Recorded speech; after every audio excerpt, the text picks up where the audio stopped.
আজ সারা দিন ব্যাপী সোশ্যাল মিডিয়ায় মাননীয় প্রধানমন্ত্রী তার কন্যাকে নিয়ে যে ধরনের ধারাবাহিকভাবে নোংরা অশ্লীলের চূড়ান্ত মাত্রায় যখন উপনীত হয়েছে, সেই পর্যায়ে ছাত্র দলের এই হাজার হাজার নেতাকর্মীরা তার প্রতিবাদ জানিয়েছে, কিন্তু সেই প্রতিবাদের ভাষা ছিল পুরোপুরি গণতান্ত্রিক।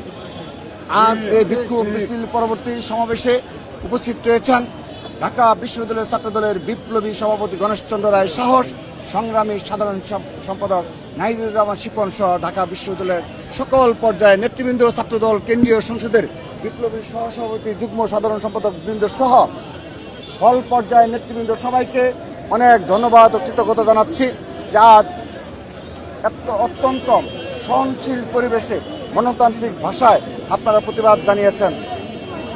সম্মানিত উপস্থিতি, আমরা বিগত 5 আগস্ট পরবর্তী 6 আগস্ট থেকে এই বাংলাদেশের সোশ্যাল মিডিয়া যে নির্যাতনমূলক এবং ঐক্যবদ্ধ একটি সংঘবদ্ধ গোষ্ঠীর যে প্রপাগান্ডামূলক ছাত্র রাজনীতি, তার সূচনা দেখেছি আমরা 6 আগস্ট থেকে।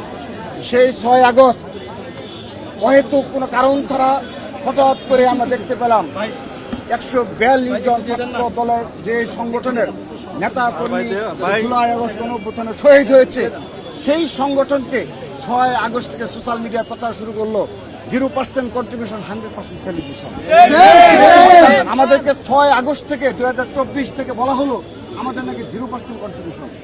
তো এটি ছিল পূর্ব পরিকল্পিত, অর্থাৎ আমাদেরকে এই বাংলাদেশ থেকে যেভাবে হোক ষড়যন্ত্রমূলকভাবে ছাত্রদলকে যেভাবে হোক এই প্রপাগান্ডামূলক রাজনীতির মাধ্যমে এদেরকে ঘায়েল করা।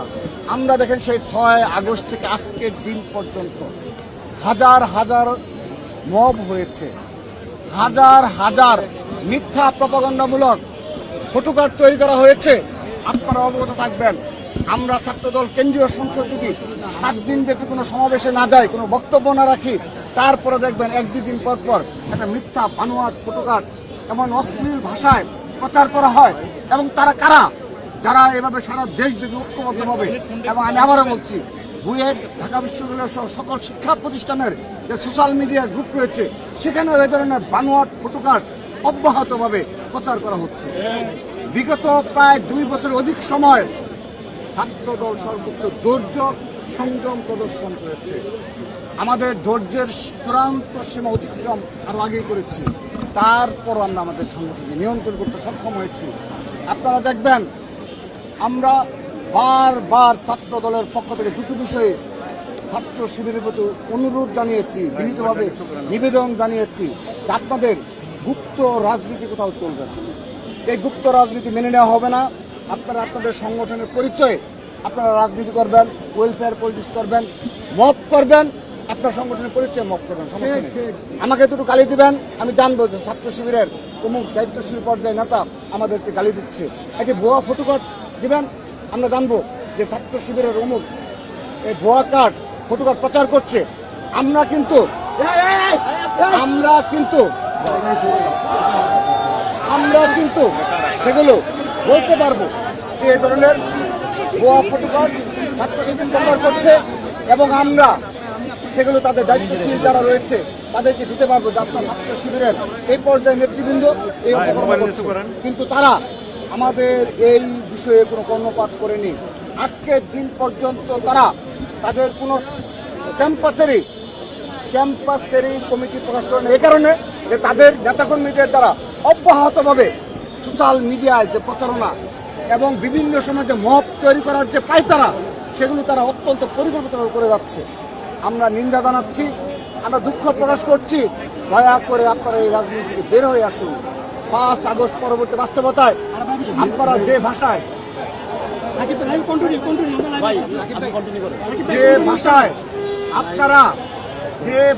আপনারা আজ এই ধরনের পরিস্থিতি ক্রিয়েট করছেন, এগুলো কখনো কাম্য নয়। আমরা আপনাদের নিকট বিনীতভাবে অনুরোধ জানাচ্ছি, আপনারা দয়া করে এই ধরনের অপরাজনীতি থেকে বের হয়ে আসুন। সেই সাথে আজকের যে অনাকাঙ্ক্ষিত ঘটনা ঘটেছে, আমি তার জন্য ব্যক্তিগতভাবে দুঃখ প্রকাশ করছি যে শাহবাগ থানার অভ্যন্তরে এবং বাইরে অপ্রীতিকর ঘটনা ঘটছে এখন পরিস্থিতি। এবং দুঃখ প্রকাশের সাথে সাথে আমি আরেকটি বিষয় বলছি, দয়া করে তাদের দায় তারা অস্বীকার করতে পারে না।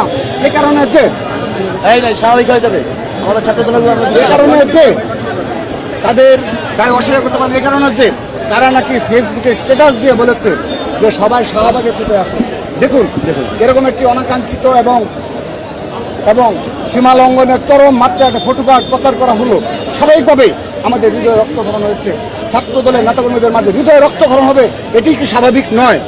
সেহেতু তারা শাহবাগ থানায় যেহেতু সেই যাকে আমরা অভিযুক্ত করা হয়েছে সেই অভিযুক্ত ভিতরে ছিল, স্বাভাবিকভাবে তারা অবস্থান নিয়েছে, তারা সেখানে স্লোগান দিয়েছে এবং ভিতরে সেই অভিযুক্ত ছিল, পুলিশ ছিল।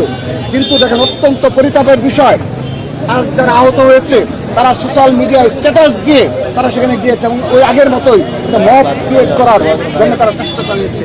আমরা তাদেরকেও বিনীতভাবে অনুরোধ করছি, দয়া করে এই ধরনের মব ক্রিয়েট করার যে পরিস্থিতিগুলো থাকে এড়িয়ে চলুন।